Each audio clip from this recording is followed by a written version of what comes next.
Hello student, आपका और हमारा प्यारा सा channel Pankaj sir biology classes में आपका हार्दिक स्वागत है। आज हम पढ़ेंगे जनन के प्रकार। तो इसके पहले हमने क्या पढ़ा था उसको देख लेते हैं थोड़ा सा। तो हमने पढ़ा था जनन क्या होता है, रिप्रोडक्शन क्या होता है। तो कहा जाए reproduction is a process in which an organism produce of spring of their own kind. मतलब क्या है कि जनन एक ऐसी प्रक्रिया है जिसमें जो जीव होता है अपने समान जीव की उत्पत्ति करता है।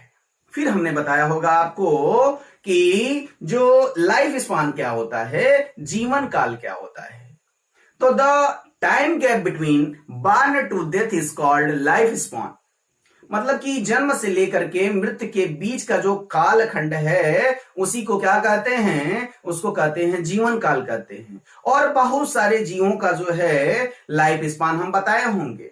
फिर हम बताए होंगे कि जो रिप्रोडक्शन है, जनन है, तो उसमें कुछ चीजें क्या होती हैं, कॉमन होती हैं, है ना। जैसे आरएनए है, प्रोटीन है, या बायोकेमिकल रिएक्शन कहा जाए बायोकेमिकल है, उनका जो फॉर्मेशन है वो कहां से कॉमन होता है। फिर क्या होता है, जो डीएनए हो गया, डीएनए का डुप्लीकेशन है, सेल डिवीजन है, रिप्रोडक्टिव यूनिट है, या रिप्रोडक्टिव यूनिट का जो है कॉन्जुगेशन है, ये सब क्या होते हैं, कॉमन होते हैं रिप्रोडक्शन में।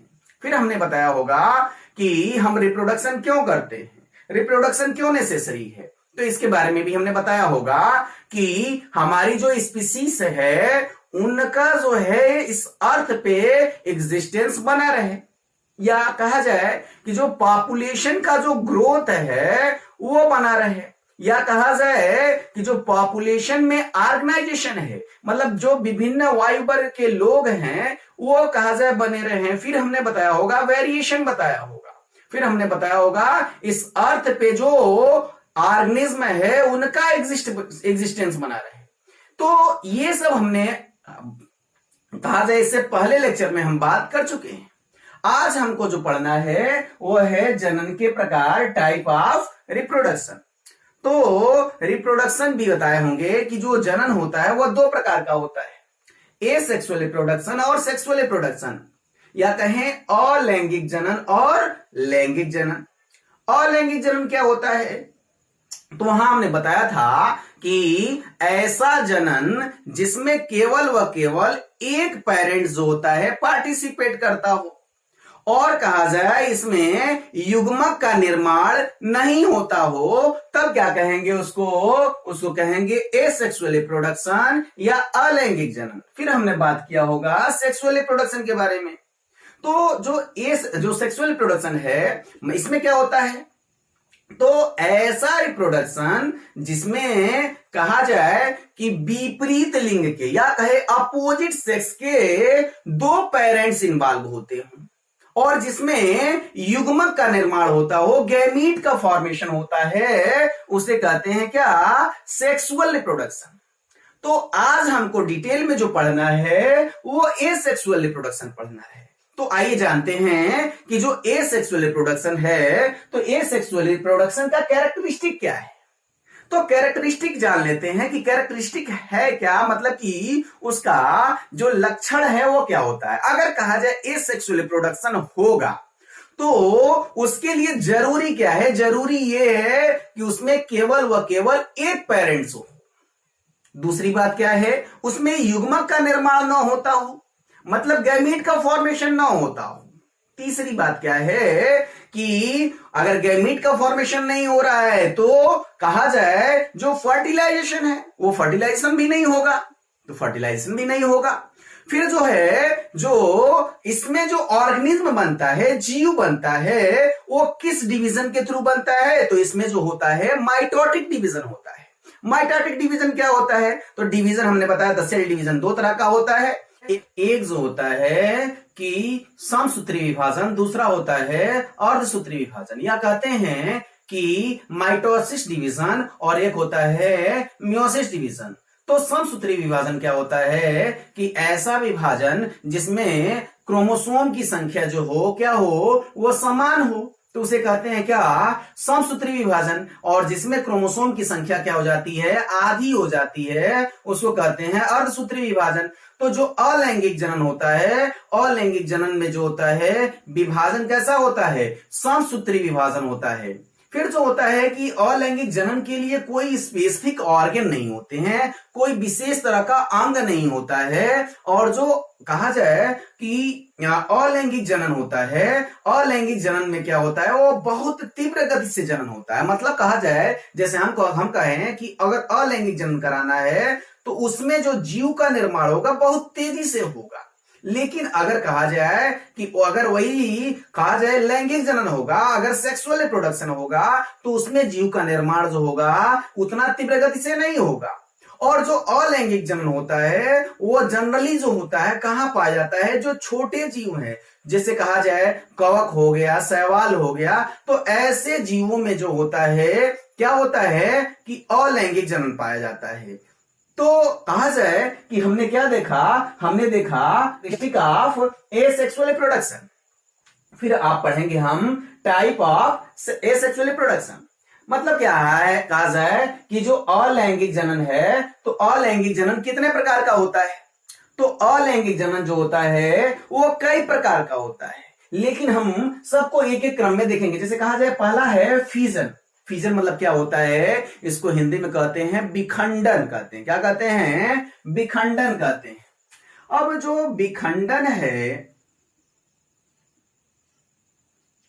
अब विखंडन है, विखंडन किसे कहेंगे, तो ऐसे जनन जिसमें कहा जाए कि जो जनक है, पेरेंट्स है, वो दो या दो से अधिक भागों में क्या हो जाता है, विभक्त हो जाता है। जैसे जो जनक है, जो पेरेंट्स है, अगर दो या दो से अधिक भागों में विभक्त होता है, तो इस प्रकार का जो जनन होगा उसको क्या कहेंगे, विखंडन कहेंगे या फिजन कहेंगे। अब जो कहा जाए विखंडन है वो भी दो तरह का है। एक जो होता है बाइनरी फिजन होता है, एक मल्टीपल फिजन होता है। बाइनरी फिजन मतलब होता है कि द्विविखंडन। क्या होता है, द्विविखंडन। ये द्विविखंडन। और कहा जाए मल्टीपल फिजन का मतलब होता है बहुविखंडन।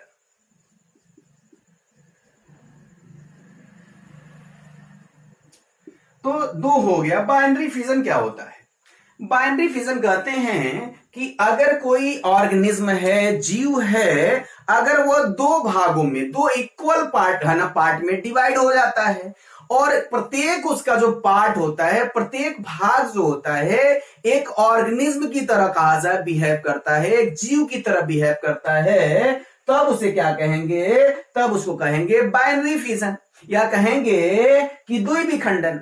मतलब एक जीव है ना, अगर कहा जाए कट किया जाए तो वो दो हो जाए, और दोनों जो है अलग अलग जीव हो जाए। मतलब उन्होंने क्या किया, रीजनरेशन किया, रीजनरेशन करके अपना जो बॉडी पार्ट है उसको प्राप्त कर लिया। मतलब कि एक जीव को हमने कट किया, वो दो बन गए। अगर इस तरह का विखंडन है तो क्या कहेंगे, द्विविखंडन। अगर हम कहें कि बहुविखंडन क्या होता है, तो ऐसा कहा जाए विखंडन या ऐसा जनन जिसमें कहें कि एक ऑर्गेनिज्म से बहुत सारे जीव बन जाए, तब क्या कहेंगे, तब उसको कहेंगे बहुविखंडन। तो दोनों का एग्जाम्पल देख लेते हैं। जैसे हम कहें जो बाइनरी फिजन होता है कहां कहां होता है, जैसे अमीबा का नाम सुना है आपने। अमीबा का जो है कोई शेप नहीं होता है, कोई आकार ही नहीं है, तो इसको इधर से बांट लीजिए, इधर से बांट लीजिए, कहीं से बांट लीजिए, तो ये क्या हो गया कि यह बंटने के बाद से क्या होगा कि हम कह रहे हैं कि यह अगर ये दो भागों में ऐसे बढ़ जा रहा है, जैसे ये बीच वाला केंद्रक है, ये बीच वाला कहा जाए क्या है, ये केंद्रक है, न्यूक्लियस है, और ये क्या है, साइटोप्लाज्म है। तो देखो क्या यहां पे क्या हो रहा है, धसान हो रहा है।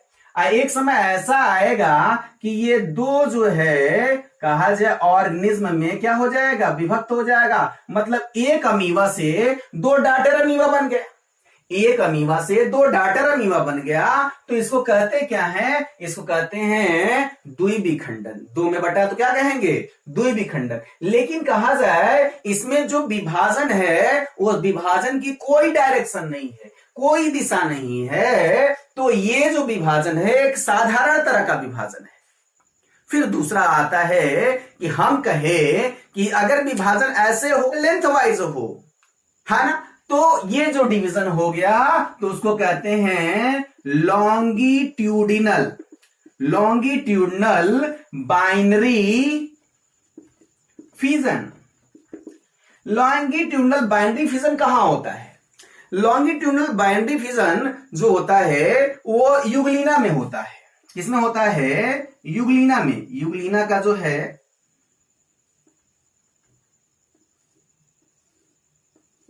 देखे होंगे यहां पे जो है एक बड़ा सा फ्लैजेला होता है, एक छोटा सा। इसको क्या कहते हैं? इसको कहते हैं फ्लैजेला।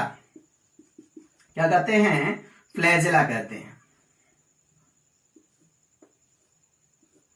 तो ये जो फ्लैजेला होता है ना, फ्लैजेला करता क्या है? तो फ्लैजेला जो होता है चलने में मदद करता है। जैसे हम कह रहे हैं कैसे मदद करता है, तो ऐसे रहेगा, ऐसे से करके आगे की तरफ बढ़ेगा, ऐसे से करके आगे की तरफ बढ़ेगा। ये कहा जाए मूवमेंट में कहा जाए हेल्प करता है, गति करने में मदद करता है। कौन? फ्लैजेला। तो दो होता है, एक बड़ा होता है, एक छोटा होता है। छोटा वाला पानी को बाहर निकालने का काम करता है। पानी को, है ना, इसके अंदर वाटर है उसको क्या करेगा? बाहर निकालेगा, है ना। तो ये क्या रहा? ये रहा यूग्लिना। तो यूग्लिना में जो डिवीजन है वो कैसा होता है? तो ये कहा जाए अलोंग द बॉडी, ऐसे डिवीजन होगा। और जब ऐसे डिवीजन होगा, है ना, तो कहा जाए जैसे हम हैं, तो अगर ऐसे डिवीजन हो तो क्या होगा? ये पूरा जो है 2 भाग में बढ़ जाएगा। मतलब कैसा होगा कि यूग्लिना जो होता है जब डिवीजन होगा तो डिवीजन होने के बाद जो है यहीं से 2 यूग्लिना बनेंगे।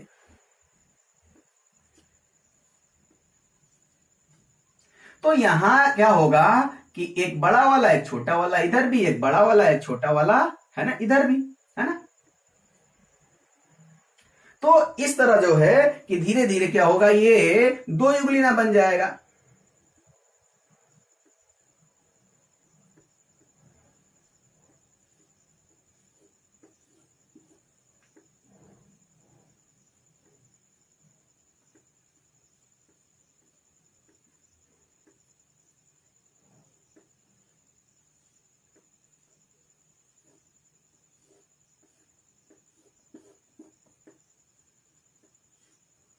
तो इसमें जो डिवीजन हुआ कैसे हुआ? इसमें जो है एक कहा जाए बॉडी के लॉन्गिट्यूडनल हुआ, लेंथ वाइज हुआ। अगर इस तरह का डिवीजन है तब क्या बोलेंगे? Longitudinal binary fission. ये जो है सिंपल डिवीजन रहा, है ना। या कहा जाए इसका कोई डायरेक्शन ही नहीं है, लेकिन इसमें क्या है? डायरेक्शन है, मतलब वर्टिकल डिवीजन हुआ है। अगर ऐसे हो जाए अलोंग द अर्थ हो जाए, तब उसको क्या कहते हैं? तब उसको कहते हैं ट्रांसवर्स डिवीजन। और ट्रांसवर्स जो डिवीजन है वो कहां पाया जाता है? तो वो होता है किसमें?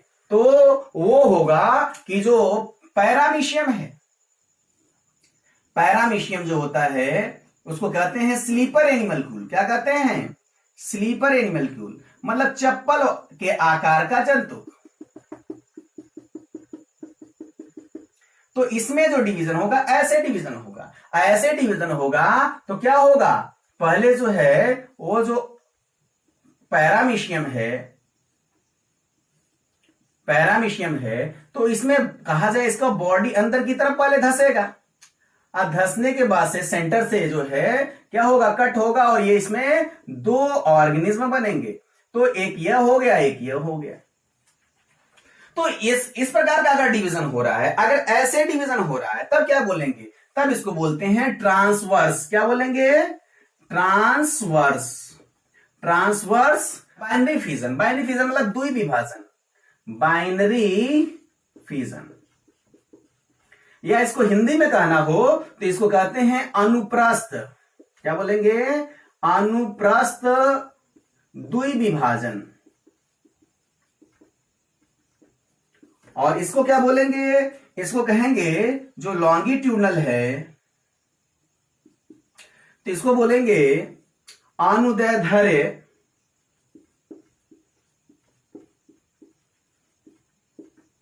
द्विविभाजन।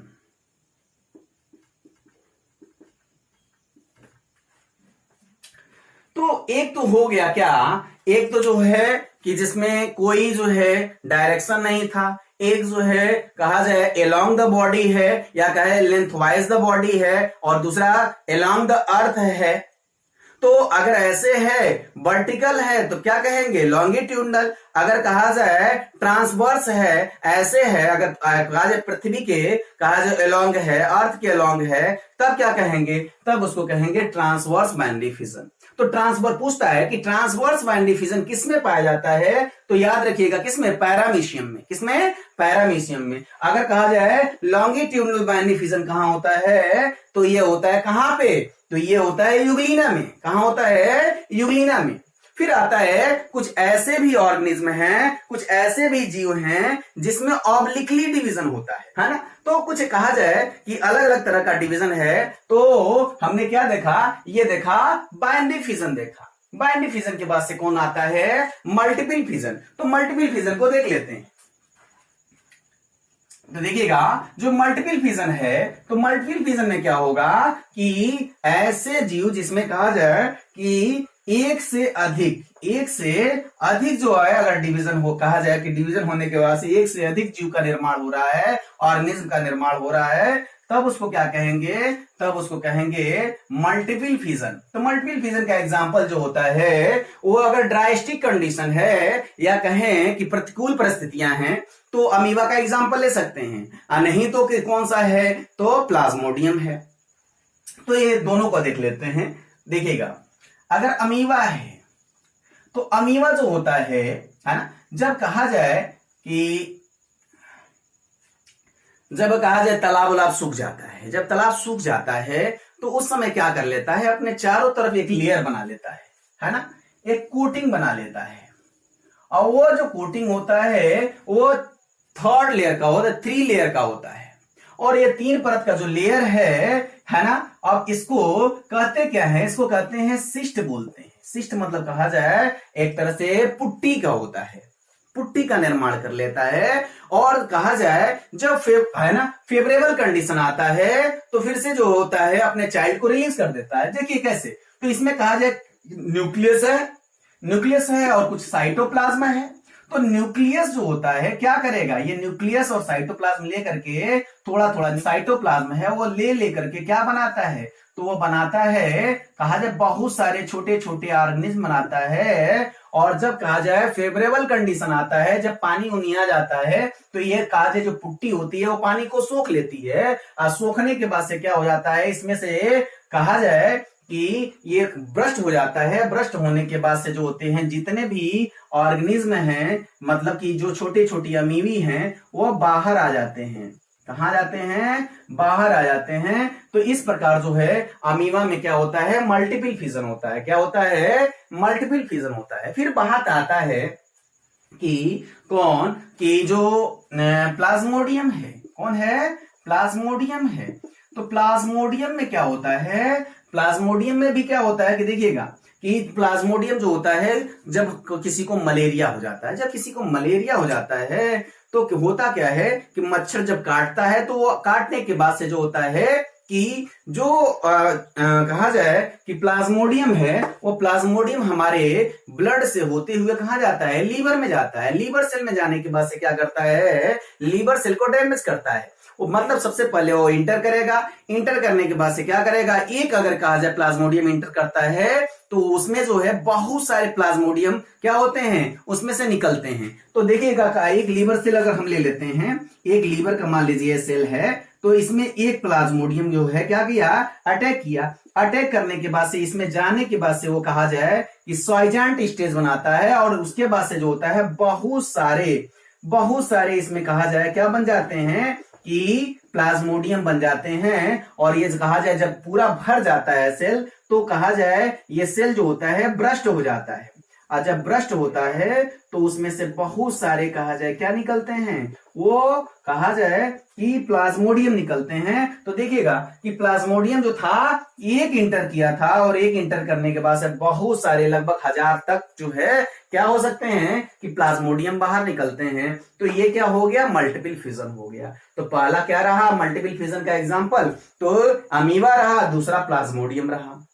तो अमीबा और प्लाज्मोडियम दोनों में क्या होता है, मल्टीपल फिजन होता है। फिर बात आता है किसका, तो बडिंग का आता है। बडिंग किसे कहते हैं, बडिंग को जानते हैं कि बडिंग क्या होता है। इसको थोड़ा देख लेते हैं कि अगर कोई ऑर्गेनिज्म है, जीव है, उस पे अगर आउटग्रोथ आता है, आउटग्रोथ क्या होता है, उभार आ जाता है, शुरू में उभार आता है। और मान लो यहां से यह उभार आया, उभार आने के बाद धीरे धीरे धीरे धीरे कलिका का निर्माण होगा, बड का निर्माण होगा, और वही बड जो होगा धीरे धीरे बड़ा होकर के अपने पेरेंट की तरह, जनक की तरह जो है दिखने लगेगा।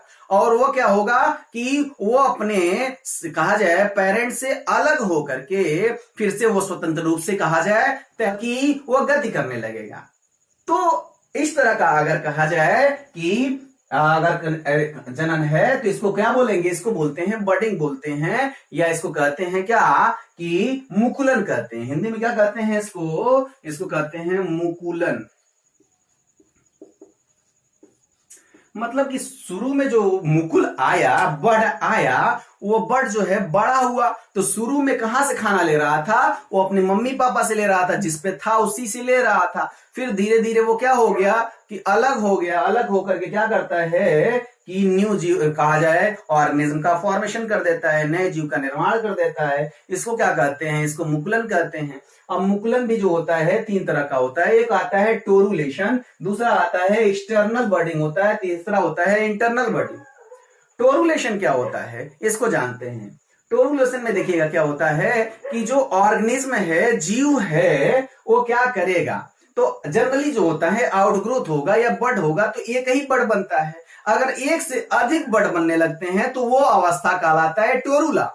और इस प्रोसेस को क्या बोलते हैं, इस प्रक्रिया को क्या बोलते हैं, इस प्रक्रिया को बोलते हैं टोरुलेशन बोलते हैं। क्या बोलते हैं, टोरुलेशन बोलते हैं। फिर आता है एक्सटर्नल कहा जाए बडिंग। क्या होता है एक्सटर्नल बडिंग का मतलब क्या है कि जैसे एक्सटर्नल बडिंग होता कहां है, तो एक्सटर्नल बडिंग जो होता है जनरली जो होता है कि हाइड्रा वगैरह में होता है। और टोरुलेशन कहां पाया जाता है, तो टोरुलेशन जो है कि जो ईस्ट वगैरह है उसमें पाया जाता है।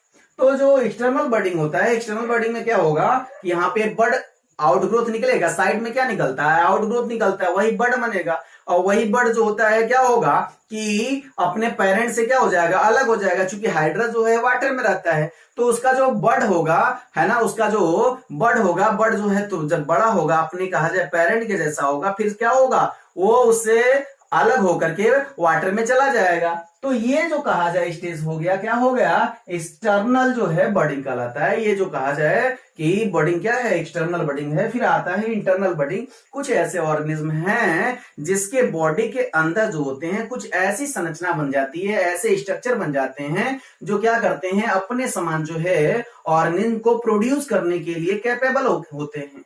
तो ऐसी संरचना को क्या बोलते हैं, जेम्यूल बोलते हैं। और ये जेम्यूल जो होता है कहाँ पाया जाता है, तो ये जेम्यूल जो होता है जो कहा जाए स्पंज वगैरह है, स्पंज में पाया जाता है। तो जैसे एग्जांपल देखा जाए तो स्पंजीला हो गया, स्पंजीला में क्या पाया जाता है, तो जेम्यूल पाए जाते हैं।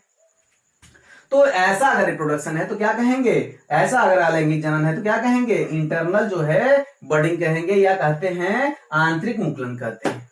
फिर बाद आता है फ्रेगमेंटेशन का। फ्रेगमेंटेशन का मतलब होता है क्या कि फ्रेगमेंट मतलब क्या हो गया कि खंड, फ्रेगमेंट मतलब क्या होता है, खंड। तो इसको बोलते हैं खंडन बोलते हैं। खंडन मतलब क्या है, अगर कोई ऑर्गेनिज्म है, जीव है, अगर वो कहा जाए 1 या 2 कहा जाए पार्ट में ब्रेक हो जाता है, ब्रेक होने के बाद से, टूट जाने के बाद से जो होता है न्यू ऑर्गेनिज्म का अगर फॉर्मेशन करता है, तब उसको क्या कहते हैं, तब उसको कहते हैं क्या, तब उसको कहते हैं फ्रेगमेंटेशन बोलते हैं। क्या बोलते हैं, फ्रेगमेंटेशन, या कहते हैं क्या कि इसको बोलते हैं कि खंडन बोलते हैं। फिर बात आता है कि बड। बड क्या होता है, तो बर्ड जो होता है कि बहुत सारे ऐसे ऑर्गेनिज्म होते हैं, जीव होते हैं, प्लांट कह लीजिए, प्लांट के जो लीफ हो गया या स्टेम का होता है, उसके अग्र भाग पे क्या होते हैं कि कुछ बर्ड्स आ जाता है। वो बर्ड जो होता है पेरेंट से अलग होता है, अलग होने के बाद से जो होता है न्यू ऑर्गेनिज्म का, नए जीव का निर्माण कर देता है, तो उसको कहते हैं क्या, बर्ड। फिर आता है प्लाज्मोटोमी। प्लाज्मोटोमी क्या होता है, प्लाज्मोटोमी में क्या होता है कि जो मल्टी न्यूक्लिएटेड ऑर्गेनिज्म होते हैं, मल्टी न्यूक्लिएटेड जो ऑर्गेनिज्म होते हैं वो क्या करते हैं कि मल्टी न्यूक्लिएटेड जो ऑर्गेनिज्म होते हैं बिना कहा जाए न्यूक्लियस के डिवीजन के, बिना न्यूक्लियस के डिवीजन के जो होते हैं वो नए जीव का कहा जाए क्या कर लेते हैं, फॉर्मेशन कर देते हैं। और नए जीव का जो फॉर्मेशन हुआ तो उसी को क्या कहते हैं, प्लाज्मोटोमी बोलते हैं। क्या बोलते हैं, प्लाज्मोटोमी। फिर आता है रीजनरेशन। क्या होता है, रीजनरेशन का मतलब होता है कि जो अपना लास्ट, जैसे I am just like plant, हम पौधा है, अगर कहा जाए इस बॉडी पार्ट को यहां से काट दिया जाए तो फिर से यहां से कहा जाए, अगर ऐसे ही हाथ आ जाए या कहा जाए मान लो पौधे हैं तो ये ब्रांच काटा गया, तो ब्रांच काटा गया, फिर से ये ब्रांच फिर से आ जाए, तब उसको कहते हैं क्या, रीजनरेशन। मतलब कि जो खोया हुआ अंग है उसको फिर से प्राप्त कर लेना ही क्या कहलाता है, रीजनरेशन को कहलाता है। और रीजनरेशन कहाँ ज्यादा पाया जाता है, तो ये प्लेनेरिया वगैरह है उसमें ज्यादा पाया जाता है। फिर आता है क्या, स्पोरुलेशन है। स्पोरुलेशन क्या होता है, स्पोरुलेशन जो होता है ना, कि इसको बोलते हैं कि बहुत सारे ऐसे ऑर्गेनिज्म होते हैं जिसमें क्या होता है, स्पोर का फॉर्मेशन होता है, और जो स्पोर बनता है वो स्पोर से ही क्या होता है, नए जीव का फॉर्मेशन होता है ना। इसको, इस प्रोसेस को क्या बोलते हैं, इसको बोलते हैं स्पोरुलेशन, और है ना बीजाणुजनन बोलते हैं। और ये बीजाणुजनन को हमको डिटेल में अगले लेक्चर में पढ़ना है। और कहा जाए एक होता है क्या, वेजिटेटिव रिप्रोडक्शन। वेजिटेटिव रिप्रोडक्शन क्या होता है, वर्धी जनन। मतलब कहा जाए कि अगर किसी प्लांट है या जीव है उसके अगर बॉडी पार्ट से, अगर उसके बॉडी पार्ट से जो होता है न्यू ऑर्गेनिज्म का, न्यू जीव, नए जीव का निर्माण हो जाता है, तब उसको क्या कहते हैं, तब कहते हैं कि उसको क्या, वेजिटेटिव रिप्रोडक्शन या बढ़ती जनन। मतलब कहा जाए कि उसके जड़ है, तना है, पत्ती है, फूल से, है ना, पत्ती से क्या हो जाए, नए कहा जाए प्लांट का निर्माण हो जाए, तब क्या कहेंगे उसको, वेजिटेटिव रिप्रोडक्शन। और आगे जो है इन दोनों को हम कहाँ पढ़ेंगे, इन दोनों को पढ़ेंगे नेक्स्ट लेक्चर में। तब तक के लिए धन्यवाद।